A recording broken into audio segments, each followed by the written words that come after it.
Okay, good evening, everybody. My name is Kevin, and I'm a concierge. Today, I'm coming here because I have 6 doubts, which I believe if I get the right answer, I'm ready to convert and accept to Islam.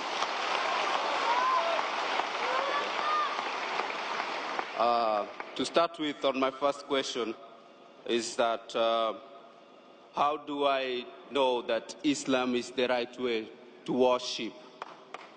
And I will follow that question with the second question, which goes like, how do I know that the message I'm conveying is going to God?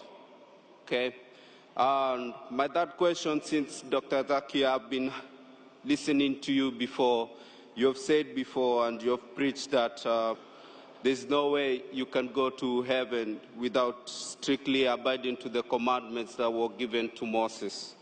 In the present world and challenges with the media, with everything that comes along to our life in our present day, how do we abide to this law? And does God forgive you if you repeatedly make mistakes and repent? Brother wants to give in 2 parts. He wants to ask 6 questions. The first 3 questions brother asked, that how do I know in Islam the worship is correct? It can be understood as how we worship in Islam, is that correct?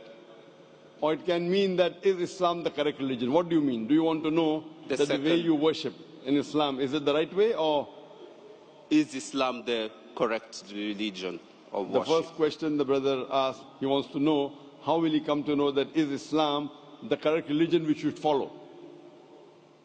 And the second part that is similar, that how will you come to know that Islam is the truth? Exactly. And the third that he said, I said in one of my speech, that J.S.K. peace be upon him said, that if you want to enter Jannah, you should keep all the commandments and follow all the laws mentioned in the Old Testament. How in this age can we follow all the laws of the Old Testament? I will try and club the first 2 questions together, that how do you know that Islam is the correct religion to worship, and how do you know that Islam is the truth? Islam comes from the word salam, which means peace. It is also derived from the Arabic word silm, which means to submit your will to God. Islam means peace acquired by submitting your will to Almighty God. And for any book to claim that it is a message from God, for any religion to prove that it is from Almighty God, this revelation, this book, this religion should stand the test of time. Previously, it was the age of miracles. And the glorious Quran is the miracle of miracles. Later on came the age of literature and poetry. Muslim and non-Muslim Arabic scholars alike, they claim the glorious Quran to be the best Arabic literature available on the face of the earth.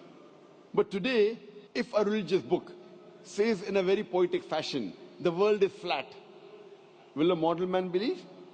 But naturally no. Because today is the age of science and technology.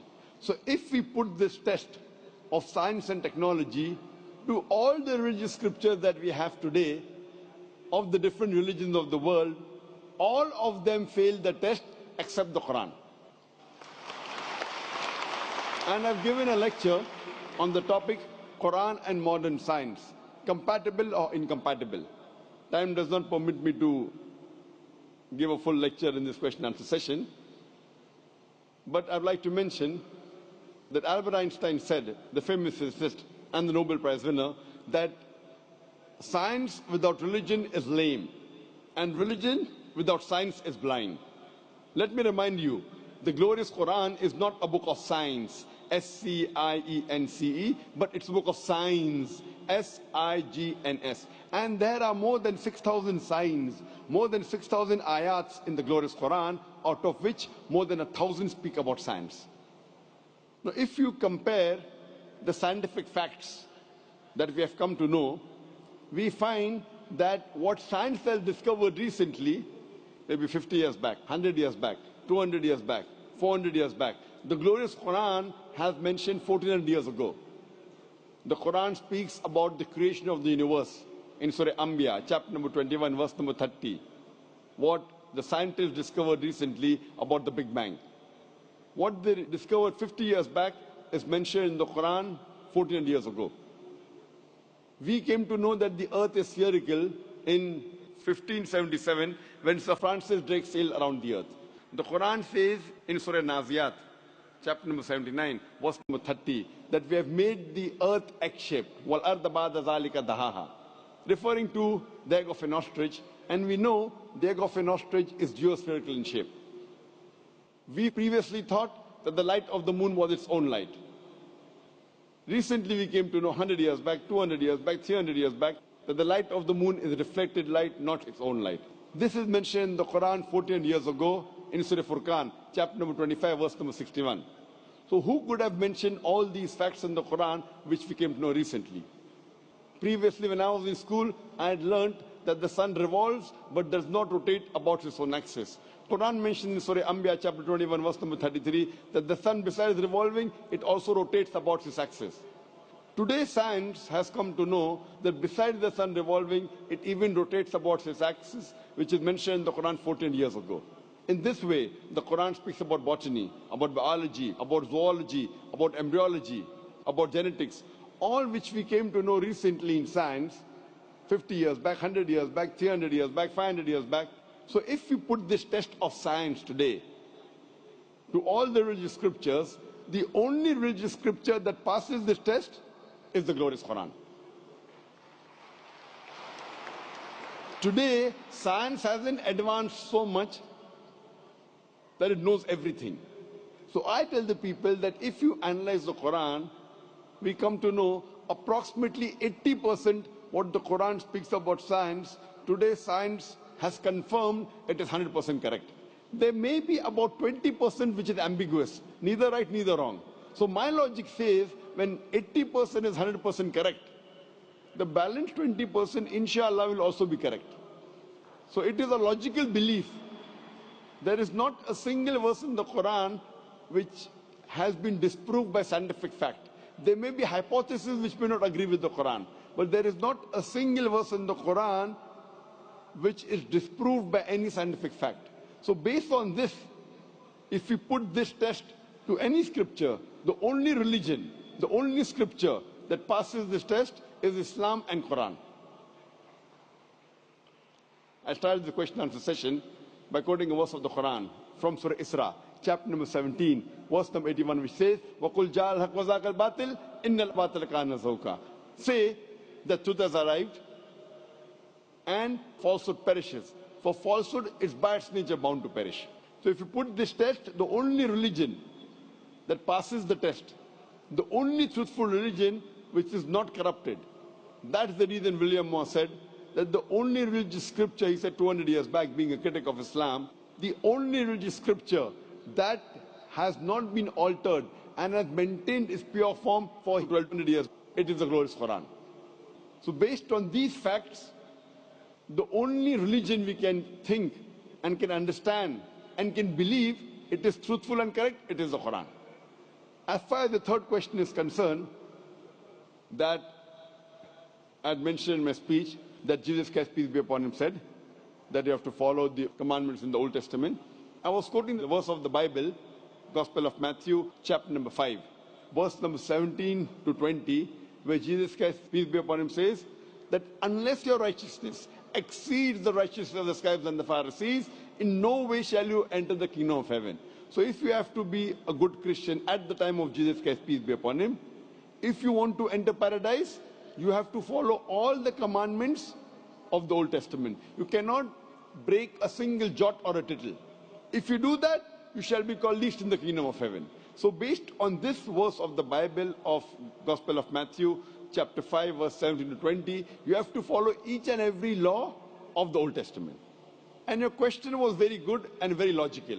How can we in this age follow everything of the Old Testament, which is difficult? I agree with you.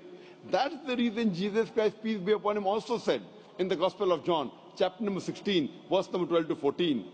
He said, I have many things to say unto you, but ye cannot bear them now. For he, when the Spirit of truth shall come, he shall guide you into all truth. He shall not speak of himself, all that he hears shall he speak. He shall glorify me. Here, Prophet Jesus, peace be upon him, is prophesying the coming of the last and final messenger, last and final prophet, Prophet Muhammad, peace be upon him. That when he will come, he will guide you unto all truth. That means Jesus Christ, peace be upon him, knew that everything what is mentioned in the Bible cannot be followed later on, maybe a few centuries later. That's the reason he said that he, when the Spirit of truth shall come, he shall guide you unto all truth, talking about Prophet Muhammad, peace be upon him. So at that time, maybe it was possible to follow the rules and regulations mentioned in the Old Testament and the New Testament. But Jesus Christ, peace be upon him, said, in future, when the last and final messenger, Prophet Muhammad, peace be upon him, comes, you should follow him. So if you have to be a good Christian today, besides believing in one God, you should also believe in Prophet Muhammad, peace be upon him. Hope that answers the question, brother. You want to ask the question? The other question is, coming from a Christian background with a Christian family, how will I adapt or connect to my family if I convert to Islam and having two different faiths in the same compound? Brother asked the question that if I convert to Islam, how will I connect with my family having two different faiths? Brother, you know there's something like the Old Testament and something like the New Testament. Even though you are a Christian, you can follow the laws of the Old Testament after the New Testament has come. If there is something like the Old Testament and New Testament, there's also something like the Last Testament. The glorious Quran is the Last Testament of Almighty God. And in this glorious Quran, not a single prophet which is mentioned in the Bible has been derogated. In Islam, you have to believe in all the prophets that came earlier.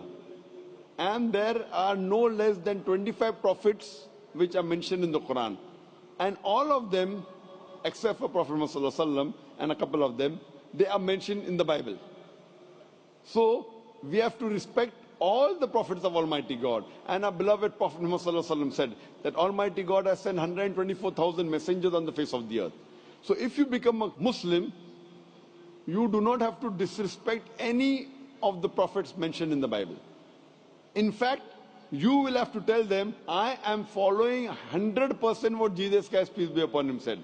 What the other Christians are doing, they may be following 80%, maybe 90%, maybe 50%. You should tell them that Gospel of John chapter number 16 verse number 12 to 14 says, I have many things to say unto you, but ye cannot bear them now. For he, when the Spirit of truth shall come, he shall guide you unto all truth. So I am following Jesus Christ, peace be upon him, much better than the other so-called Christians. So if you become a Muslim, you will be a better Christian than the Christians themselves. Hope that answers the question, brother. Yes. What's the fifth question? I just ran out of questions now. Fine, so all your questions answered.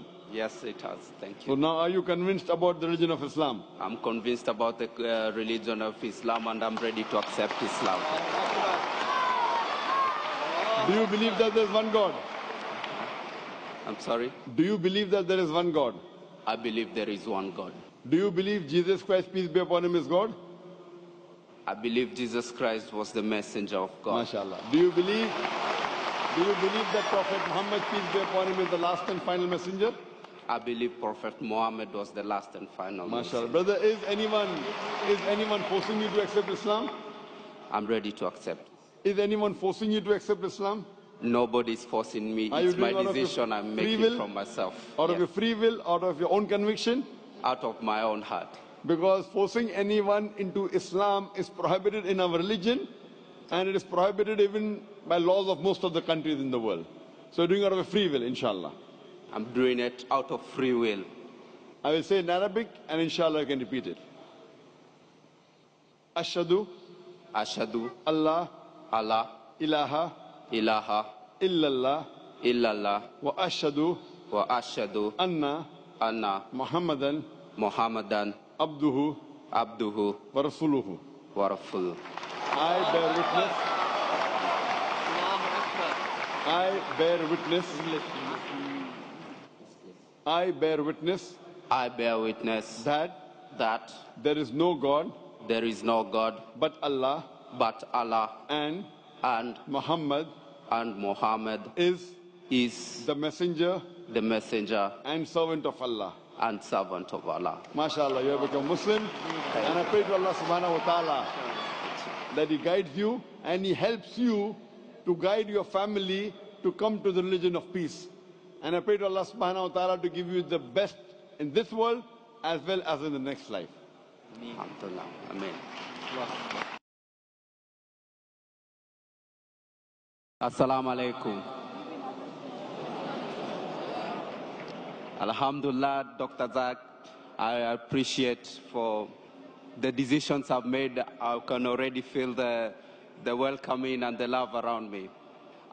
Since Dr. Zak, you are the one who cleared my door, I would like you to kindly give me an Islamic name.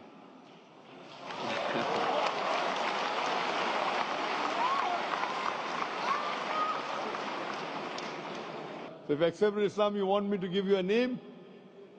You can call yourself Bilal. Bilal. Bilal, MashaAllah. one of the companions of the Prophet, MashaAllah. You can call yourself Bilal. And I pray to Allah subhanahu wa ta'ala that may He guide you further and to give you the best in this world and the akhirah, and inshallah to grant you Jannah. Thank you very much.